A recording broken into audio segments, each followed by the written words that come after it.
Noong 1993 ay naglibot sa iba't ibang bansa ang dulang DH na sinulat ko at pinagbidahan ni Guy. Nagpunta kami sa Central Park sa Hong Kong. Daan-daang DH ang nandoon. Halos bawat isa ay niyayakap ni Guy, kinakausap, kinukumusta kung ano na mga problema nila. Noong paalis na kami, lumingon ako at nakita kong tumatakbo sa kalsada ang mahigit 10 DH, lumuluha habang humahabol sa van. Naisip ko, bakit ganito ang epekto ni Guy sa mga tao? Bakit sila umiiyak? Alam ko kung bakit. Dahil nakikita nila si Guy sa kanilang mga sarili, sila si Guy. Una kong nakilala si Guy nang gawin namin ang himala. Noong gabi, bago ang shooting ng finale, kung saan sinabi niyang walang himala, nirevise ko ang buong monologue. Sinabi ni Isma kay Guy, 1 take lang tayo bukas dahil 3,000 ang extra at 8 ang kamera. Opo, direct, sabi ni Guy.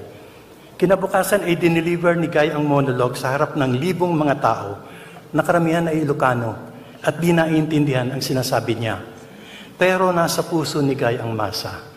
May paraan siya ng pagkonekta sa kanila na hindi laging nangangailangan ng mga salita. Naging matalik na kaibigan ako ni Guy nang gawin namin ng Andrea, paano ba ang maging isang ina, na siya ang producer. May nagpasabi kay Guy na makakapasok lang daw ang Andrea sa Metro Manila Film Festival kung babaguhin ang ending. Doon kasi sa ending ay binaril si Andrea ng mga sundalo, point blank sa ulo. Dapat daw ay nagtatangkang tumakas si Andrea, kaya siya binaril. Huwag na lang nating isali kung babaguhin ang ending, sabi ni Guy. Nanindigan siya.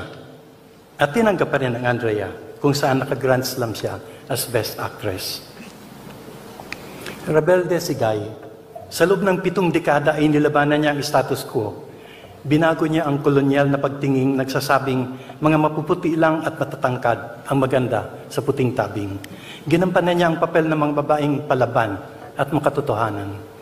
Naging madre siya, bilanggo, lesbian, NPA, OFW, kabit, anak na naging kaagaw ng ina sa pag-ibig, alalay at say, kontrabida, Muslim, igorota, binokot, may demensya, mamamatay tao. Sa isang panahong hindi tanggap ng mga tao na namamatay ang bida sa ending, namatay siya sa 3 taong walang Diyos, himala, nakaw na pag-ibig, Andrea, floor contemplation, at iba pa. Marami siyang binasag at binagong paniniwala. Ipinakita niyang mahalaga ang nararamdaman ng mga taong nasa gilid ng lipunan. May mga boses na kailangang pakinggan. Pinili niyang huwag lang maging superstar, kundi maging isang tunay na artista ng bayan. Nilagyan niya ng hugis ang ating mga damdamin. Binigyan niya ng direksyon ang ating mga aspirasyon. Binigyan din niya tayo ng pag-asa at tinuro ang pwede tayong lumaban upang matupad ang ating mga pangarap. Ipinakita niya sa atin ang kapangyarihang hindi natin akalaing meron pala ang ordinaryong tao. Ginawa niyang totoo ang ibig sabihin ng sining. Minsan, nang tanungin ko si Guy kung bakit laging malungkot at puno ng damdamin ang mga mata niya, sabi niya, pinaglihi daw kasi siya ng ina niya sa Mater Dolorosa, yung birhen na may 7 punyal sa puso. Kaya siguro kahit na nakatawa siya, sa mga mata niya ay may lungkot pa rin. Puno ng kontradiksyon si Guy, simple pero komplikado. Laging nakangiti pero sa loob ay maraming takot. Sobrang mahiyain pero sentro ng atensyon. Napakataas at nasa pedestal pero napakadaling maabot. Isang taong ordinaryo na extraordinaryo. Sa loob ng halos 7 dekada, tayong mga ordinaryong tao ay ginawa rin niyang extraordinaryo. Kaya siguro madalas ay di natin malaman kung anong gagawin sa Kanya. Hahangaan lang ba natin siya? Sasambahin? Gagayahin? Pag-aaralan? Bata pa man ay inangkin na natin siya.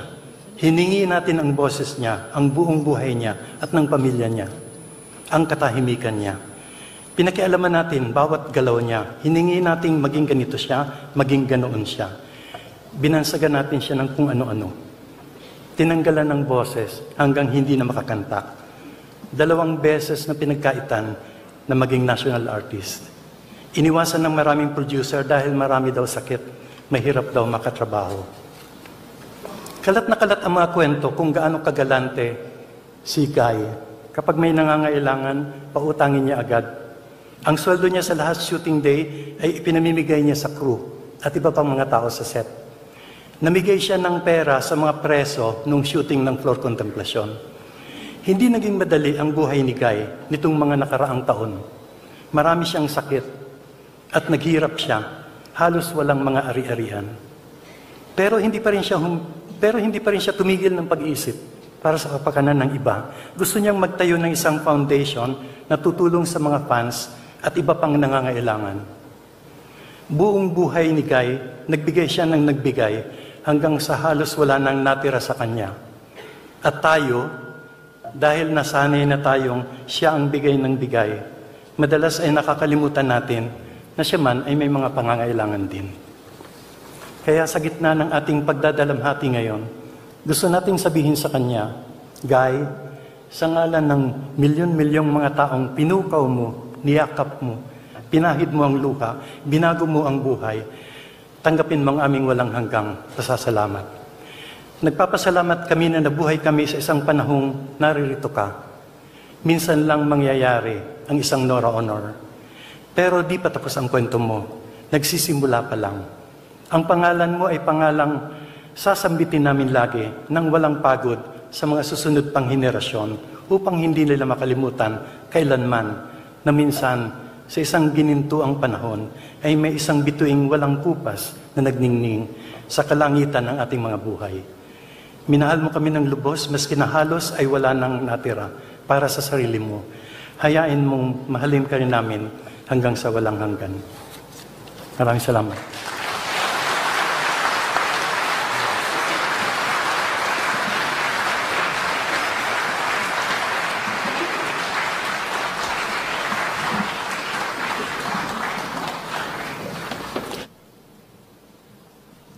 Pagbabalik tanaw mula sa isang kaibigan at katrabaho, Joel Lamangan.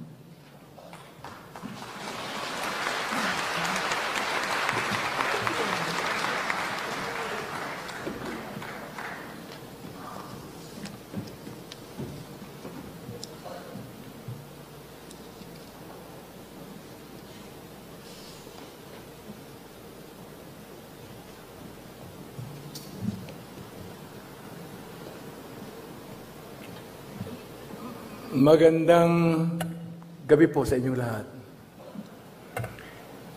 Narito po ako para magsalita tungkol sa aking karanasan bilang isang katrabaho ni Nora Honor sa pelikula. Si Nora Honor ay naging kasama ko sa 6 na pelikula. Muling umawit ang puso, Bakit May Kahapon Pa, Floor Contemplasyon, Sidhi, Hustisya, at isa pang bahaghari. Sa lahat ng pelikulang iyon, tinanghal siyang Best Actress o na-nominate bilang Best Actress o naging Best Picture at naging Best Director ako sa 6 na pelikulang iyon.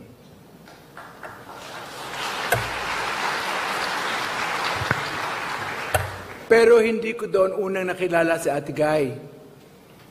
Unang nakilala ko si Ate Guy bilang aktor at bilang aktor din ako sa isang pelikula ni Mario O'Hara.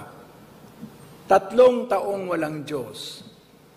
Wala akong pangalan doon dahil bahagi lamang ako ng PETA Kalinangan Ensemble. Ang instruction ng direktor, habulin si Guy dahil puputulan ng buhok. Ako ang head nung mga hahabol kay Ate Guy. 3 o 4 kaming lalaking hahabol sa kanya. Nung sinabing action, tumakbo si Ate Guy, tumakbo din kami, hindi namin nahabol dahil napakabilis niyang tumakbo. Sabi ng direktor, "Cut! Joel, anong nangyari?" Napakabilis niyang tumakbo, hindi namin mahabol. Kinausap kami ni Ate Guy, "Anong problema?" "Napakabilis mo at tumakbo, Ate Guy, hinaan mo lamang, hindi namin ikaw maabot, napakabilis mo palang tumakbo." "O sige ulit, take 2. Action, tumakbo ulit si Ate Guy, tumakbo din ulit kami, nahabol na namin siya. Ang susunod, puputulan siya ng buhok. Nung puputulan siya ng buhok, umiikot ang camera, umiikot din kami sa kanya, may hawak kaming gunting. Pagdating sa akin, close up, nakita ko ang mukha ni Ate Guy, natulala ako. Sabi ni Mario, Kat, bakit hindi mo putulin ang buhok, Joel? Kasi nakatitig sa akin si Ate Guy, talaga tititig siya sa'yo dahil puputulan ang buhok. Namangha ako sa mata ni Ate Guy bilang aktor. Nung take 2 na, pinutul ko na ang buhok niya, pero nakakamangha ang ekspresyon ni Ate Guy habang pinuputulan namin siya ng buhok. Yun ang una kong experience sa kanya. Pagkatapos noon, may himala. Assistant director na ako noon, crowd director, casting director, at kung ano-ano pa sa pelikulang yon. Yun ang experience ko sa film production, kauna-unahan. Crowd director ako. Kumukuha ako ng mga matatanda. May isang instruction si Ishma. Kumuha ka ng mga matatanda, yung talagang mukhang matanda. Kumuha ka ng 20 matatanda. Diyos ko, punta ako sa barangay, kuha ako ng 20 matatanda. Nakitang-kita ang katandaan. Inihilera ko, eto na po ang 20, andun si Ate Guy. Isa-isang inspection ni Direk Ishma. Naku, hindi maganda yan. Pabalikin mo yan, hindi nakikita ang katandaan. Dapat nakikita ng katandaan sa mga mukha. Ha? Ibabalik ko lahat ito? Diyos ko sa mga barangay. Nilamitan sila ako ni Ate Guy. Hayaan mo, kakausapin ko isa-isa. Kaya usap niya habang papunta kami sa bus. Alam niyo, binigyan nila ng pera yung mga matatanda. Dahil sa kanilang pag-attend. Si Ate Guy ang nabigay ng tatong. O kuha ka ulit ang matatanda, 20 uli. Nahilera ko na naman ang matatanda. Talagang pagkatatatanda. Halos hindi na makalakad sa katandaan. Diyos ko, in-inspection ni Ate Guy, in-inspection ni Ishma. Sabi ni Ishma, yan, very good. Dahil ko close upan ang mga mukha. Natuwa naman ako at nakapasa. Ang susunod, kumuha ka ng mga may sakit. Ha? Mga may sakit. Yung may sakit na nakikita. Kumuha ako, mga may sakit. Anong sakit mo? Meron pa akong trangkaso. Ay, hindi ka pwede, hindi nakikita. Anong sakit mo? May cancer po ako. Ay, hindi pwede, hindi nakikita. May ulcer po. Ay, hindi, may rayuma po. Hindi. Joel, yung nakikita ang sakit. Ano ba yon? Yung mga tabingi ang mukha, yung mga malalaki ang ilong, yun ang balik na naman ako. Sabi ko, Ate Guy, hindi naman nakapasa ang mga may sakit. Halika, sasamahan kita. Sinalamahan na naman ako para ihatid na naman at binigyan na naman ng konting datong ang mga hindi nakapasang may sakit. Next na dumating, ang totoong may sakit. Diyos ko neng, mga naka-wheelchair niya, mga nakaganyan ang mukha, mga malalaki ang ilong. Tuwan-tuwa naman si Ishma dahil yon ang kanyang gusto. Tuwan-tuwa din si Ate Guy dahil nakuha ang dapat kunin.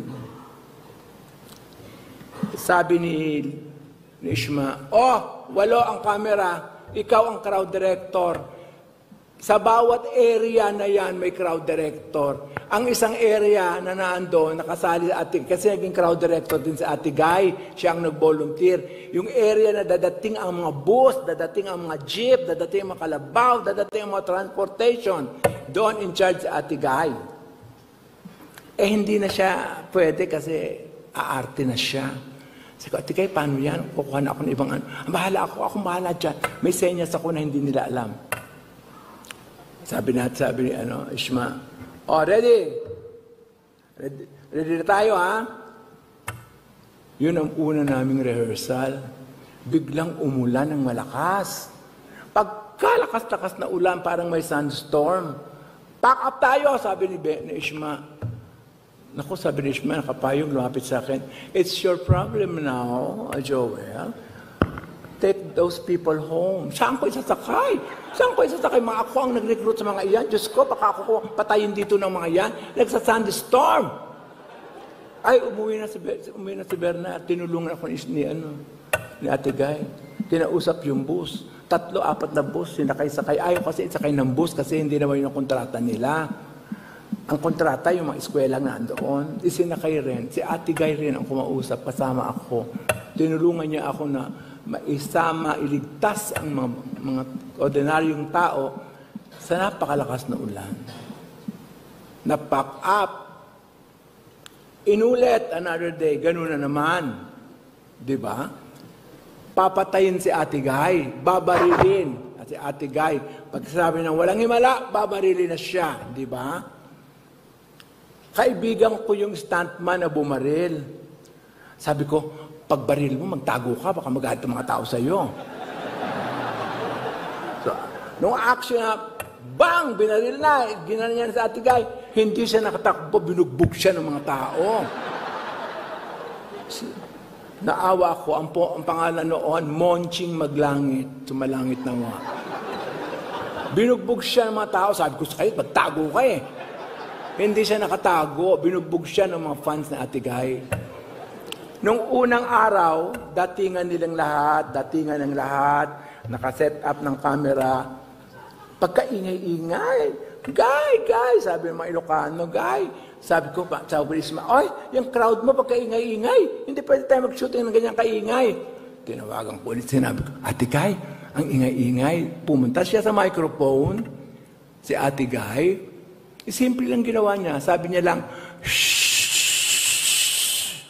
tumahimik ka 3,000 tao. Ganong kalakas ang impluwensya ng isang Ate Guy. Sabi ni Ishma, kagila-gilala si Joel? Oo nga, siya lang nakapagpapahimik. Kaya nung nagsasalita siya, nakita niyo, tahimik ang mga tao. Ganong kalakas ang impluwensya ni Ate Guy sa isang ordinaryong tao. Doon ko din nakilala kung gaano kadakilang aktres si Ate Guy. Uulitin ko ito, nasabi ko na ito. May isang eksena, sabi, Joel, yung crowd mo, arrange mo na. Isang mahabang libing ng 5 kabaong. So, lahat ng taong nasa kabaong, naando na, umiiyak na sila. Guy, pagdating dito, gumuhit, pagdating dito, iiyak ka, tutulo ang luha sa kaliwang mata mo. Sus ko, paano yan? Hindi pwede take 2 kasi gabi na. Ready? Yung mga tao ko, ready na kayo, iyak na kayo. Sabi ko sa mga tao, iyakan na sila. Iyak na. Lumalakad na ang crane, bumababa na ang crane. Pagbaba ng crane doon sa guhit na andun sa Ate Guy, pagdating doon, lumuha siya sa kaliwa nga. Doon ako naging Noranyan. Napakahusay. Napakahusay ni Ate Guy. Marami pa kaming pinagsamahan. Nakita ko kung gaano siya kamahal ang isang ordinaryong tao. Nakita ko kung paano niya inaatake ang isang karakter. Kung paano siya nagpe-prepare. Tinanong ko, Tigay, paano ba natin ka nagpe-prepare? Isinasa loob ko, inalalagay ko sa damdamin ko, yung lahat ng ginagawa ko, yung pakikipag-ugnayan ko, isinasa puso ko, kaya nagagawa ko, sabi niya. Wow, sabi ko, parang Stanislavski din yan, ginagawa mo, Ate Guy. Sino yun? Sabi niya.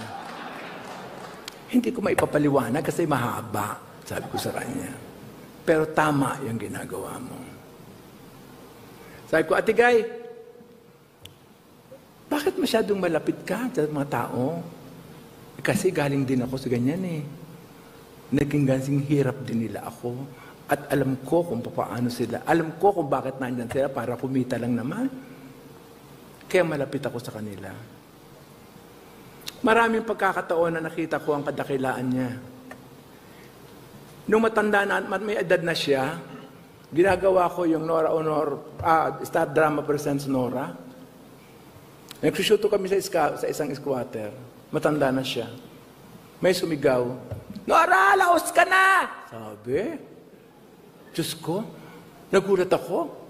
Nagalit yung kasama ni Ate Guy. Pinigil ni Ate Guy, wag akong bahala. Pumunta siya doon sa squatter area. Tinanong niya kung sino nagsalita. Isang lalaking medyo lasing nagsalita. Kaya niya, ba't ginawa yun, sabi ni Nora? Kasi gusto daw kita makita, kasi gusto ko kitang makausap, hindi kita makamayan, gusto ko kitang kamayan, kaya ako sumigaw. Tapos umiyak at niyakap siya. Yun lang pala ang gusto. At natuloy ang aming taping dahil doon. Maraming pagkakataon pa. Ulitin ko sa sidhi, nakakita siya na isang mamang masyadong malungkot na isalalim ng mangga. Nilapitan niya, direct si Papay, sabi niya. Sino? Si Papay the Sailor Man?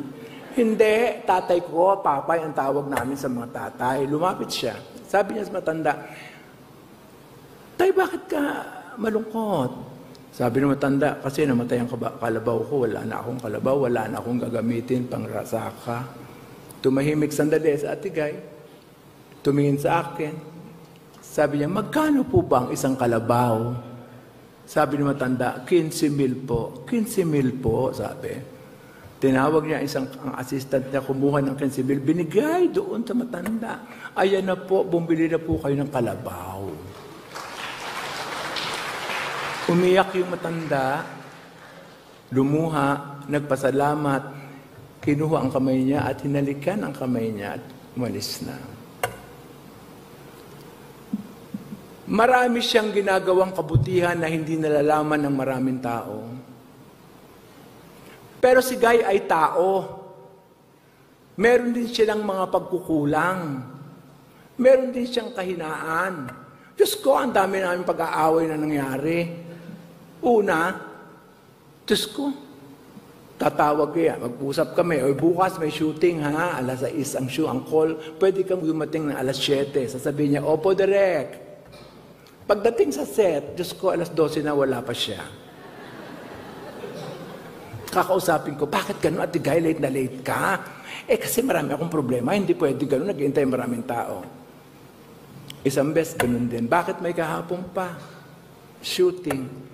Usap. Atigay, bukas, sa big scene, rally ang scene. Dapat na andun ka maaga, dadating ako direct. Dumating kami lahat, nakaabang na kama. Alas 9 na hindi pa dumadating, tinawagan ko, Hoy, Atigay, ba't wala ka pa? Diyos ka, mag-uumpisa na, hindi kami makapag-umpisa. Hindi ako makalakad. Hindi totoo yan, Diyos ko. 1.5 million itong cost ng ito, idadagdag sa iyo, ikaw magbabayad pag hindi ka dumating. In 30 minutes, ando na siya. Meron din mga kahinaan si Atigay. Siya ay isang taong may damdamin. Mahal natin si Atigay.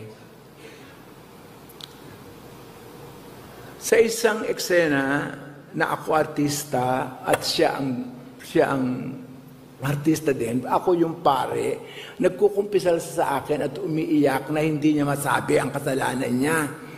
Sabi ko, Ate Kay, paano yan? Kasi, nandun na kami. Action! Sabi ng director. Nakaganyan ang tenga ko doon sa ano. Wala naman siyang sinasabi kasi nga pipis siya.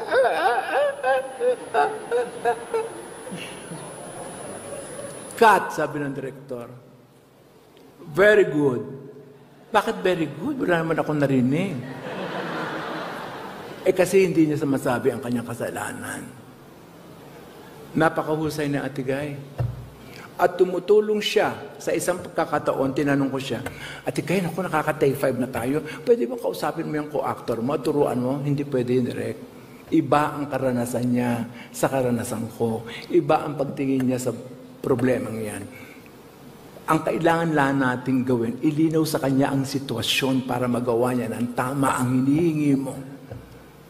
Yun nga ang ginawa ko, nilinaw ko, ganito, explain, hanggang nagawa nga. Naniniwala si Atigay sa kakayahan ng bawat isa.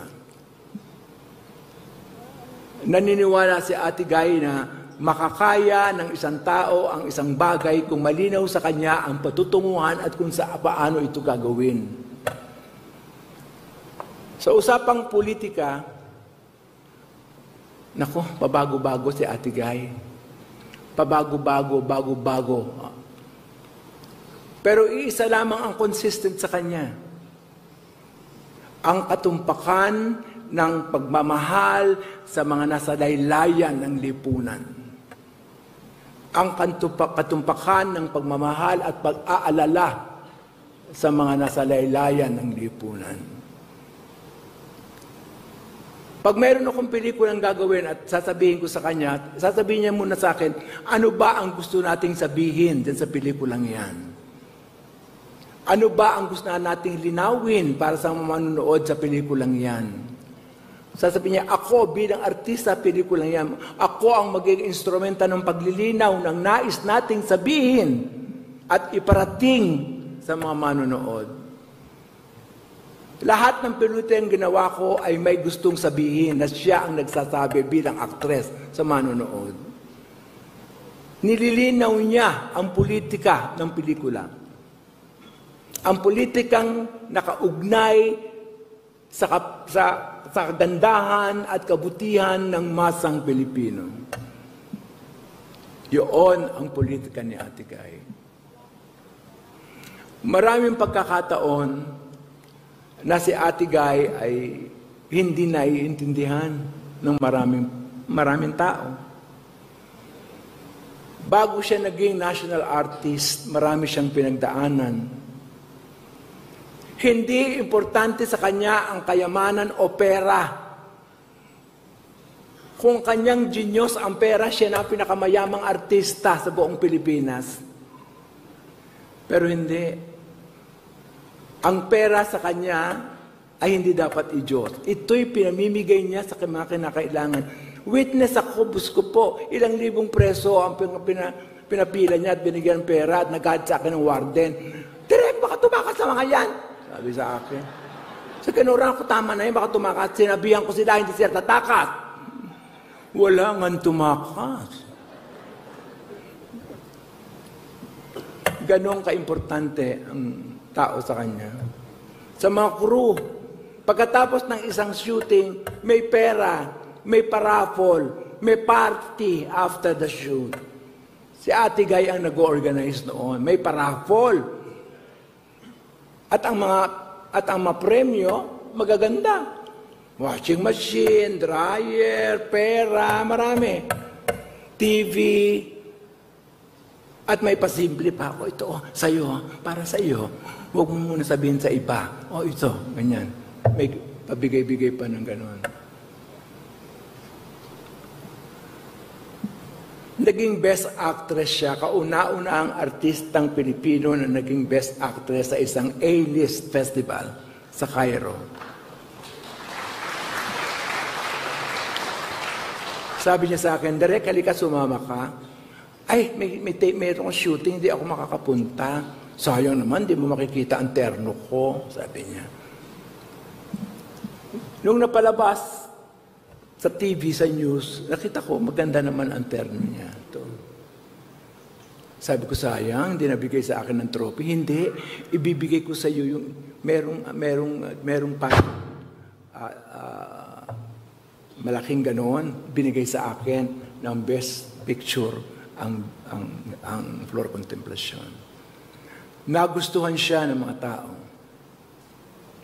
Ganon din sa Malaysia. Nanalo siyang best actress sa Malaysia. Marami pa siyang mga award, pero hindi ito naging dahilan upang malayo siya sa ordinaryong tao, upang malayo siya sa mga kasamahan niya sa trabaho.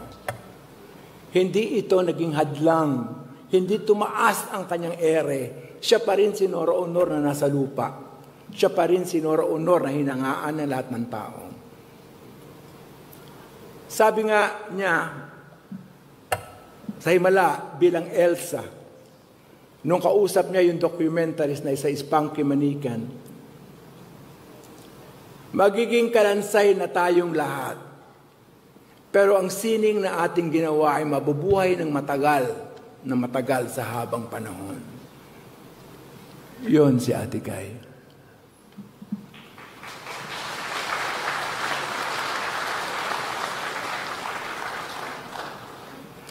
Napakahirap na magsabi ng mga bagay-bagay na hindi mo nasabi nung siya'y buhay pa. Hindi ko man lang nasabi kay Ate Guy nung buhay siya na isa siya sa pinaka-importanting tao sa akin. Dahil sa kanya, nabuo ang paniniwala ko na ang politika ay dapat talagang sumasanib, umuugnay, nakakinabang ang ordinaryong tao. Nabuo ang paniniwala ko na dapat isasabihin ang katotohanan dahil ang kanyang emosyon ay yun ang katotohanan ng kanyang nararamdaman. Ang katotohanan ay hindi dapat pagtakpan. Ang katotohanan ay dapat sabihin. Ang katotohanan ay dapat ipagtanggol. Yan ang sinasabi ni Nora Aunor. Yan ang sinasabi ng acting ni Nora Aunor. Lalo na sa politika ng ating bayan. Sa isang panahon na magulo, nakausap ko si Ate Guy. Sabi ko, Ate Guy, paano ba ito? Hindi, ako kung saan lalago, kung saan makikinabang ang ordinaryong tao, doon ako. Sabi niya. Hindi natakot si Ate Guy pumiling o kumampi. Hindi natakot na hindi magsalita. Sumasali sa rally kung kinakailangan. Lumalaban kung kinakailangan. Maraming producer nung bandang huli na ang hindi na naniniwala sa katanyagan ni Ate Guy na ayaw niya sang isali sa mga pelikula. Dahil hindi na raw kumikita ang kanyang pelikula. Sabi ko, Ate Guy, mahirap. Hayaan mo sila. Gagawa tayo. At gumagawa siya. Kahit hindi sa mainstream producer. Gumagawa siya ng indie o independent. Tinutulungan niya ang independent films. Marami siyang ginawa nito. Hindi sa mainstream, kundi independent film. Naging reyna siya ng independent na pelikula. Bilang reaksyon sa mga ginagawa ng mainstream cinema na puro lamang pampatawa, pampaiyak, pampalibog ang ginagawa. Si Ate Guy ang magiging simbolo ng ating sining sa maraming panahon. May mga institusyon na hindi na kinikilala ang artistic expression na pelikula. Ini-is out na ang pelikula sa kanilang programa. Nakakalungkot. Ito ay matanding dagok sa lahat ng gumagawa ng pelikula. Hindi dapat tingnan ang pelikula na isang maliit na bagay lamang. Ito'y malaking bagay dahil ito'y potent medium na naiintindihan ng ordinaryong tao. Ito ang pinaglalaban ni Nora Aunor.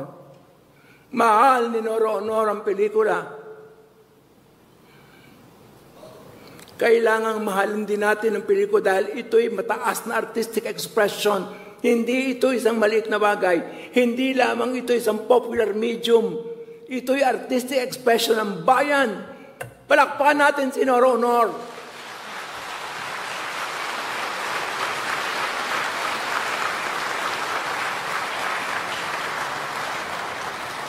Nora, maraming salamat sa pagbukas mo ng aming pananaw tungkol sa simpleng sining ng pelikula.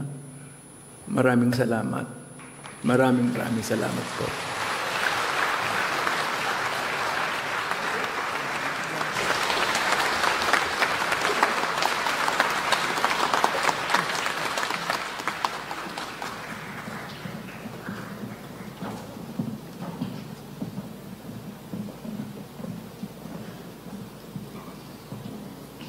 Pagbabalik tanaw mula sa isang kaibigan, tagahanga at katrabaho, Ginang Charo Santos Concio.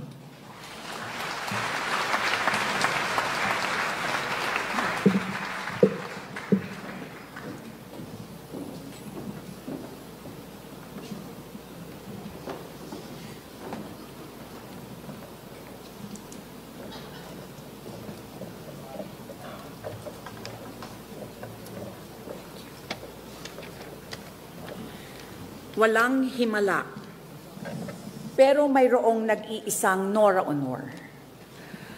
Ang kanyang tunay na buhay ay isang pagpapatunay na walang imposible. Kahit para sa isang batang nagtitinda ng tubig at mani sa rilas ng tren. Ang kanyang tunay na buhay ay nasalamin sa buhay ni na Elsa, Corazon, Delia, Flor Contemplacion at marami pang iba. But Nora Aunor was even bigger than all her roles. Higit pa sa mga karakter na kanyang binigyan ng buhay, binigyan niya ng buhay ang pangarap ng milyong-milyong Pilipino. Kahit sa ang probinsya ka man manggaling, anumang hirap mo, Nora gave millions of Filipinos the most important gift: hope, pag-asa. Kung kaya ni Ate Guy, kaya ko rin. Kabilang ako sa mga Pilipino na nakita ang sarili nila kay Nora. Una kong nakita si Nora sa telebisyon sa Tawag ng Tanghalan. Noon pa man, nabighani na ako sa kanyang boses at sa kanyang presensya, sa kanyang ganda. Hindi pa man alam ng bansa na siya ay magiging isang phenomenon. To me, she was not just a star. She was our superstar. Siya noon ay 14 years old, ako ay magdodose pa lang, at tulad niya, isa din akong probinsyana. Hindi ko patiyak kung ano ang gusto kong marating sa buhay. Ang sigurado lang ako, noon ako ay isang diehard Noranian. Kami ng kapatid kong si Malu ay may makapal na scrapbook ng mga litrato ni Guy. Tinatabi namin ang baon namin para lang may pambili ng comics, magazines, at mga pictures niya na binebenta sa bangketa ng Avenida Rizal. Wala kaming pinapalampas na issue. Minsan nagagalit ang mga magulang namin dahil bawal ang comics sa bahay at imbes daw na magbasa ng libro, ang binubuklat namin ay ang scrapbook at mga comics. Kaya tinatago namin ang mga ito sa ilalim ng kama. At kapag tulog na silang lahat, kinukuha namin ng flashlight at paulit-ulit na binabasa ang mga article tungkol sa aming superstar. At syempre, pag may pelikula si Nora, pipila kami kahit alas 8 pa lang ng umaga, kahit siksikan at kahit standing room only. Invested kami sa kanya. Kinikilig kami sa love life niya. Naiiyak sa mga pinagdadaanan niya. Nagagalit kapag may naninira sa kanya. Minsan sa eskwelahan, mayroon akong kaklase na sinabing, hindi daw bagay mag-artista si Nora dahil siya daw ay maitim. Alam niyo na ang nangyari. Ginera ko ang kaklase ko. Walang poise-poise. Bawal magsabi ng hindi maganda ang aking superstar. At milyon-milyon kaming katulad ko para kay Nora. Tuwing may mga pagkakataon ng paglabas niya sa mga TV shows at iba pang mga personal appearances, dagsaan lahat kaming mga fans na kilig at mangiyak-ngiyak kasi nakita namin si Nora nakangiti at kumakaway. May mga fans na umaakyat ng bakod, hinihimatay, nag-aalay ng kwintas na sampagita hanggang wala nang makita sa leeg ni Nora Honor. We were called the Bakya crowd. And we were proud of it. Dahil may superstar kami na isa sa amin. Philippine showbiz has never seen that level of adulation until Nora came, and never again after Nora. Gayunpaman, si Ate Guy ay nanatiling simpleng probinsyana at heart, walang attachment sa glamour, fame, or wealth. Ang naging mahalaga sa kanya ay ang kanyang dedikasyon sa kanyang craft dahil yun ang kanyang sukli sa pagmamahal ng kanyang mga tagahanga. Napapanood natin siya hindi bilang isang artista, kundi isang tunay na tao sa mundo ng kanyang karakter na ginagampanan. Hindi siya takot magpakita ng kahinaan. Hindi siya takot pumangit. Maaari ring hindi takot sa sasabihin ng mga kritiko o detractors. Binibigay niya ang lahat. Si Nora nga daw ang nagpauso ng mata-mata acting. Mata pa lang, patay ka na. Sa Himala, ako ang producer at siya naman si Elsa. Unang beses ko siyang nakatrabaho sa movie na ito at nakita ko kung paanong ang katahimikan niya ay mas malakas pa sa sigaw. Walang camera tricks, walang mabigat na musical scoring, walang kaartehan. Pero nung pumasok na ang eksena, ayan na, ibang Nora na. Biglang lumalim ang tingin o nag-iba ang paghinga o konting impit ng boses. She didn't act. She transformed. Ang gumaganap kay Nora ay hindi mukha o katawan, kundi ang kaluluwa. There is something about her that cannot be explained by technique alone. She is raw. She is real. She is authentic. She doesn't act. She becomes. She transforms. Hindi lang siya artista, siya ay alagad ng sining. May lalim, may tapang, may puso. It was part of her process, her magic, her madness. Alam mong may pinaguhugutan, may lungkot, may apoy, may madness. But within that madness, there was genius. And when she is in her element, when the camera starts rolling, she is unstoppable. Himala was very memorable for us. Isa ito sa piling-piling projects ng Experimental Cinema of the Philippines noon at ito rin ang kauna-unahang pelikulang ni-restore ng Sagip Pelikula ng ABS-CBN. Award-winning ang mga roles at pelikula ng ating minamahal, pero para sa akin, makulay din ang daigdig ni Nora. Maraming dramang pinagdaanan, maraming kabaliwan, maraming tagumpay, at marami ding lungkot at kwento ng paghihiwalay. Sa gitna ng lahat ng ito, pinakita niyang muli ang tapang, tatag, higit sa lahat, pagmamahal ng isang mabuting tao. Nasaktan, naghilom, sinubok, lumaban, bumangong muli. Sa kanyang paglalakbay sa buhay, walang iniwang bakas ng galit. Sa maikli niyang buhay, maraming pangarap siyang binuhay sa puso ng karaniwang tao. Sa mga walang pambili ng sapatos, sa nag-aaral sa ilalim ng lampara, sa mga nagtitinda sa palengke o naglalako ng tubig. Ang career at pagkatao niya ay naging mabuting halimbawa din sa mga kapwa manggagawa sa pelikula. Pinakita niya ang kahalagahan ng husay, ng pagmamahal sa fans, ng pakikipagkapwa-tao. Ang simpleng Norang nagwagi sa tawag ng tanghalan noong 1967 ay ang simpleng Nora hanggang sa huling araw niya.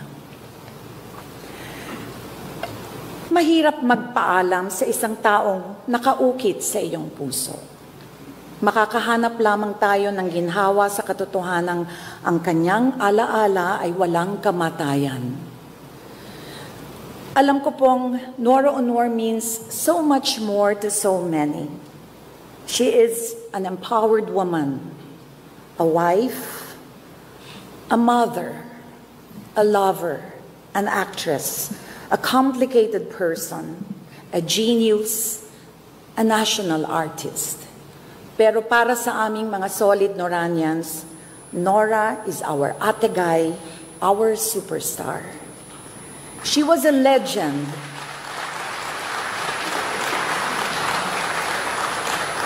She was a legend while she lived. She will be immortal after she died.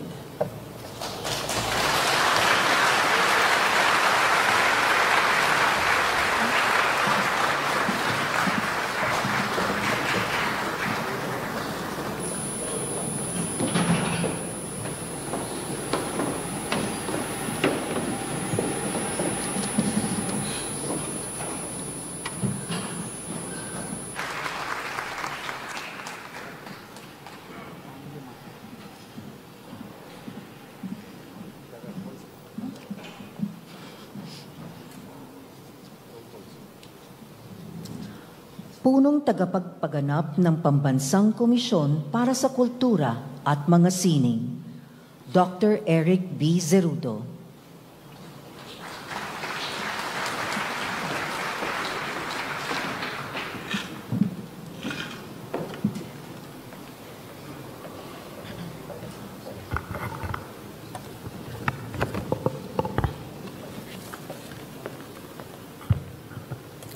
Sa ngalan ng Pambansang Komisyon para sa Kultura at Mga Sining, nakikiisa ako sa buong bansa sa pagdadalamhati sa pagpanaw ng ating nag-iisang superstar, Pambansang Alagad ng Sining, Nora Aunor. Ngayong araw, ating ipinagdiriwang ang buhay at pamana na isang tunay na yaman ng bayan. Isang babaeng ang ningning at husay ay humubog sa sining at kulturang Filipino na sa natatanging niyang paraan. Mula sa kanyang payak na simula sa Iriga City hanggang sa pagiging isang sikat na aktres, mga awit at producer, ang kwento ni Nora Aunor ay isang patunay ng tibay, talento at taus-pusong pagmamahal sa kanyang sining. Sa 7 dekada ng kanyang karera, isinabuhay niya ang mga tauhang sumasalamin sa kaluluwa ng sambayanang Pilipino. Mula sa walang kupas na himala hanggang sa mga pelikulang kinilala sa buong mundo, gaya ng Raiwum at 3 Taong Walang Diyos. Buong tapang niyang ginampanan ng mga papel na lumalaban sa mga panlipunang balangkas, nagbibigay tinig sa mga naaapi at nagtataas ng antas ng pelikulang Pilipino sa pandaigdigang entablado. Hindi lamang pag-arte ang kanyang mga ginawa. Ito ay malalalim na paglalakbay ng damdaming sumasalamin sa ating pagkatao bilang mga Filipino. Bilang isang tunay na artista ng bayan, si Nora Aunor ay hindi lamang tumanggap ng mga parangal mula sa loob at labas ng bansa. Siya rin ay naging tinig ng karaniwang Filipino. Sa bawat pagganap, kanyang ipinakita ang tunay na anyo ng ating lipunan, ang sakit, ang pag-asa, at ang katatagan. Sa bawat linyang kanyang binigkas, dama ang kanyang malasakit sa bayan. Higit pa sa entablado at pelikula, ang impluensya ni Nora Aunor ay umaabot sa maraming henerasyon ng mga artista na kanyang naantig at nabigyang inspirasyon. Ang kanyang katapatan, integridad at dedikasyon sa sining ng pagkikwento ay nagpapaalala sa atin ng kapangyarihan at puwersa ng sining, na ito ay maaari magmulat sa isipan, magbunsod ng pagbabago at umantig sa damdamin. Nilampasan ni Ate Guy ang mga stereotype, binasag ang mga hadlang at nanatiling matatag na simbolo ng kahusayan at katapangan sa mundo ng singing. Ito po yung lagi naming isinasaisip dito sa NCCA, ang pag-aangat ng karangalan at kadakilaan at kagalingan ng bawat Pilipino. Sa paggunita natin sa kanyang buhay, ating inaalala rin ang mga pagpapahalagang kanyang isinabuhay, pagsusumikap, kababaang loob, at pagmamahal sa pagka-Filipino. Si Nora Aunor ay higit pa sa isang superstar. Siya po ay isang alamat, isang tinig, at puso at pulso ng ating bayan. Maraming salamat, Nora Aunor, Ate Guy. Maraming salamat. Kami po mga batang 70s at 80s. Kami po ay hinubog ni Ate Guy. Maraming salamat sa iyong walang kapantay na ambag sa sining at para po sa ating bayan. Ang inyong mga yakap ay magsisilbing ilaw sa landas ng mga susunod pang salinlahi, sa mga susunod pang henerasyon na mga alagad ng sining. Maraming salamat.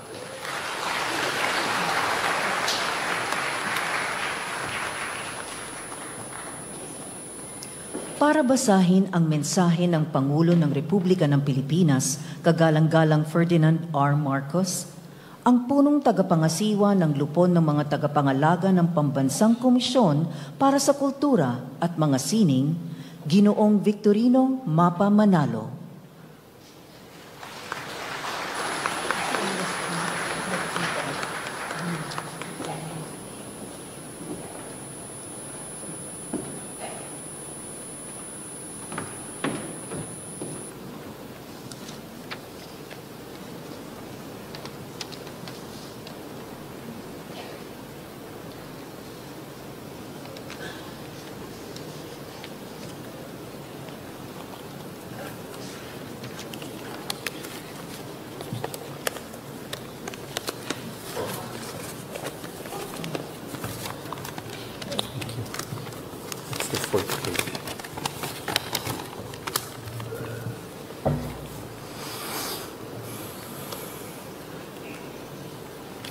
Bilang kinatawan ni Pangulong Ferdinand R. Marcos Jr., hayaan po ninyong basahin ko sa inyo ang mensahe na kaniyang inihanda bilang pagkilala sa isang artistang minahal at patuloy na minamahal ng sambayanang Pilipino, ang ating pambansang alagad ng sining na si Nora Honor. Narito po ang mensahe ng Pangulo. Paano ka nga ba babati ng isang magandang umaga kung ang boses na minsan ginising ang buong sambayanan ay tuluyan ng tumahimik? Katangi-tangi ang isang Nora Honor. Wala siyang kinantang awitin o ginampanang papel na hindi sumalamin at pumukaw sa damdamin ng mga tagapakinig at manonood. Kahit hindi mo man naranasan sa buhay, ngunit ramdam at batid mong may bahagi ka sa Kanya at Siya sa iyo. Dahil sa Kanya, napagtanto kong may sining pala sa pagiging ordinaryo, na hindi mo kailangan sumigaw para mapansin, na hindi kailangan may malaking eksena para umalangingaw ang panindigan. May bisa pala ang luha na hindi nakita ng lente dahil ang pinakamalungkot na eksenang iniwan niya ay yung hindi siya umiiyak pero tayo ang lumuluha. May mga artista na hinuhubog ng ilaw, may mga bituin na tila ba ay isinilang sa entablado, pero may iilan naman na lumitaw hindi para magbigay aliw kundi hindi upang kumatawan sa bawat isa sa atin. Si Nora ang nagpahayag ng natutulog at kinukubli nating damdamin, mga emosyong walang eksaktong pangalan, pero totoo, mabigat at pamilyar. Minahal siya dahil siya ang unang artista na hindi mo kailangang abutin. Siya na mismo ang lumalapit sa atin. Sa Bona, hindi siya basta nagpakumbaba. Isa siyang babae na nagtiwala ng buong buo at dahil doon, nawasak ng buo. Pero kahit basag ang puso, naroon pa rin siya, nagluluto, naglalaba, nakatingin, hindi marunong umalis, hindi marunong mangiwan. Sa thy womb, hindi siya kailangan umiyak para malaman mong wala na siyang anak at wala na rin siyang luha. Umupo lang siya, tumingin, at sa panahong iyon, para tayong sabay-sabay na nananahimik. Dahil may mga lungkot na hindi na sinasabi, pero nararamdaman mo na wagas at totoo. Sa himala, nung sinabi niyang walang himala, wala siyang ipinilit.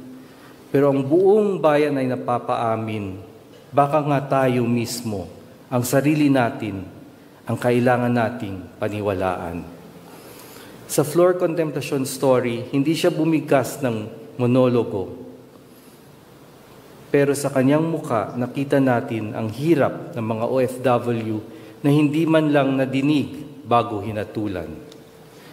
At sa minsan may isang gamo-gamo nang isinigaw niya ang my brother is not a pig, bigla nating naunawaan, hindi lang niya ipinagtatanggol ang kanyang kapatid, ipinaglalaban niya ang dignidad ng buong bansa.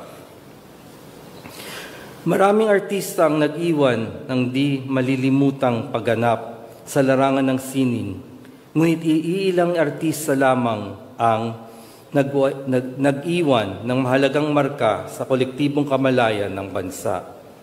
Ngayong araw, kinikilala natin ang isa sa mga ito, ang natatanging si Nora Honor. Hindi lamang natin siya pinararangalan, inaamin din nating nakilala natin ng lubos ang ating mga sarili dahil sa kanyang mga pagganap at mga gawain sa harap man o sa likod ng entablado. Maraming salamat, Nora.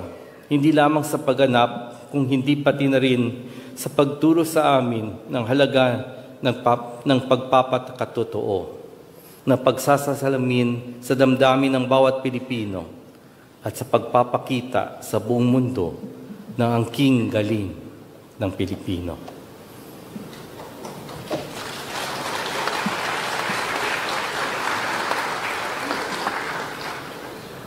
Ang mga salitang ito ay mula sa Pangulo ng Republika ng Pilipinas. Isang pagtanaw, isang pasasalamat, at isang pag-aalala na si Nora Honor ay hindi lamang gumanap ng mga papel sa pelikula. Ginampanan niya ang puso ng sambayanang Pilipino. Sa kanyang pagkamatay, kailanman ay hindi tayo nawalan sapagkat natitiyak tayo na kahit hindi na natin siya makakasama sa mundong ito, mananatili siyang buhay sa ating mga puso, hindi lamang bilang isang idolo, ngunit bilang bukal ng pag-asa, pag-ibig, at inspirasyon habang tayo ay nabubuhay. Salamat po.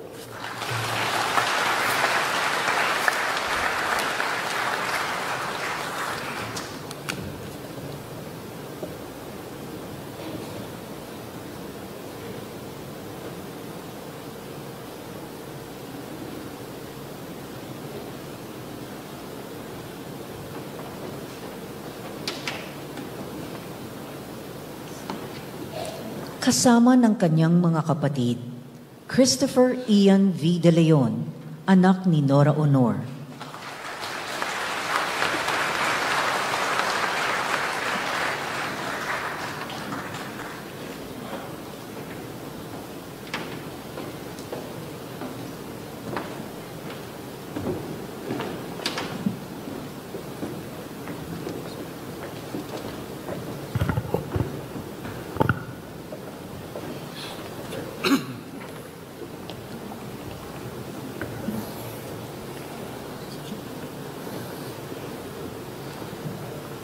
Sa aming mga kapamilya, kaibigan, mga mahal sa buhay, mga kapwa-artista, kapatid sa industriya, mga bumubuo ng National Commission for Culture and the Arts, at sa lahat ng milyon-milyong taga-suporta ng aming mahal na ina.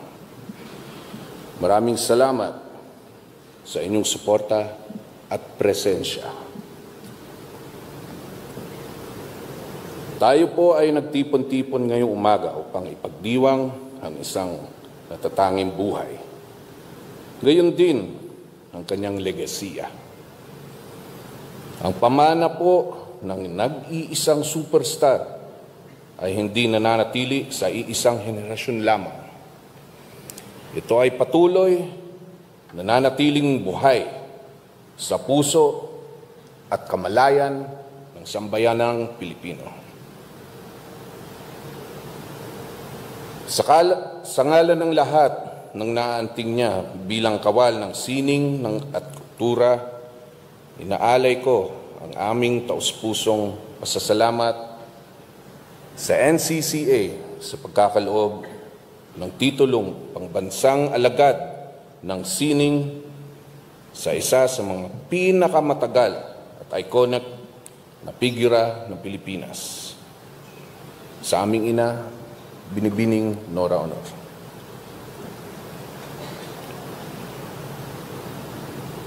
Bilang kanyang mga anak, kami po ay naging saksi sa kanyang walang kapantay na dedikasyon at pagmamahal sa kanyang sining. Nasaksihan namin kung paano siya lumaban, hindi lamang para sa kanyang karera, kundi para sa mga kwentong nais niyang bigyang buhay. Mga kwentong Pilipino, totoo at makabuluhan. Ang nag-iisang Nora Honor ay huwaran na ang tunay na talento ay hindi nasusukat sa yaman, sa apelyido o sa estado sa buhay. Siya ay patunay na sa pamamagitan ng sipag, tiyaga at buong pusong paglilingkod sa sining, maaabot mo ang pinakamataas na pangarap. At higit pa rito, maabot mo rin ang puso ng isang bansa. Sa loob ng maraming dekada, hindi po siya natakot, hindi siya umiiwas sa mapanghamon, mga papel, pero sa halip, niyakap niya ito. Ginampanan ng buong tapang at isinabuhay ang mga totohanang madalas ay hindi natin gustong harapin. Ang kanyang mga papel ay naging tulay upang maitaguyod ang pelikula higit pa sa libangan. Ang mga ito ay naging anyo ng paninindigan, mukha ng katotohanan at salamin ng ating lipunan. Sa bawat eksena, ginigising niya ang damdamin ng manonood, napaisip, pinaparamdam, at pinapamulat.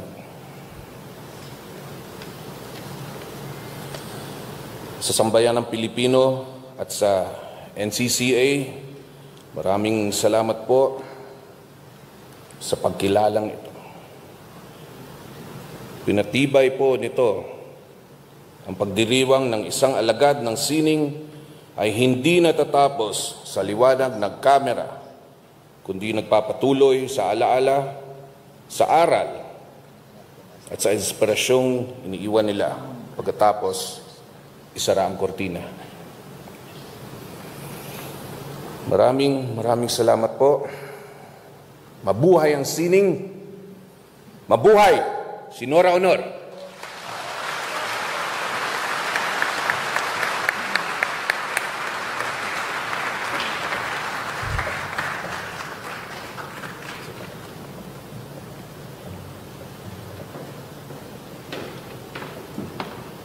Ang paghahabilin ng medalyon ng pambansang alagad ng sining sa pamilya ng yumao.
Para pangunahan ang huling pagpupugay ng bayan, ang Pangulo ng Sentrong Pangkultura ng Pilipinas, Binibining K.C.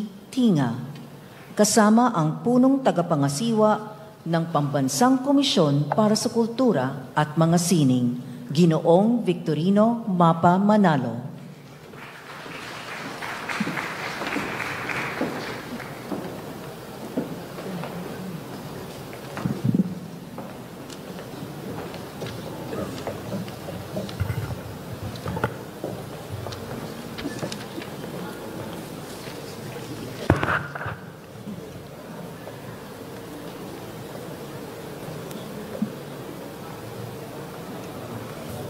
Ayon kay Maestro Lucio San Pedro, pambansang alagad ng sining para sa musika, wala nang higit pang dakilang pagpupugay na maaaring matanggap ang isang artista, kundi ang pagpupugay ng mga manonood.